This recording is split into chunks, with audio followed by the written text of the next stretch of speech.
Welcome to our channel. Today we how to subscribe with IFTTT for Smart Triggers Productivity Beginner Guide step by step clearly. Open your web browser and visit the IFTTT website at IFTTT.com. Create an account if you don't have one, or log in to your existing account. Once you are logged in, familiarize yourself with the IFTTT dashboard. Go to the Create section located on the main menu. Click on the If This option to set up your trigger. Search for the app or service you want to use as a trigger. Select the app or service and choose a specific trigger event. Configure the trigger options according to your preferences. After setting up the trigger, click on the Then That option. Search for the app or service that will perform the action. Select the app and choose the action you want to execute. Adjust any necessary settings for the action.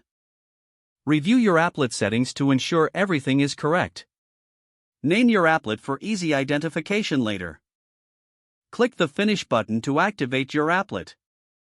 Go back to the dashboard to see all your active applets.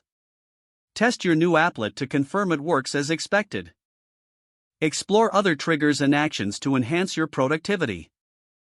Make sure to check the IFTTT community for inspiration and shared applets.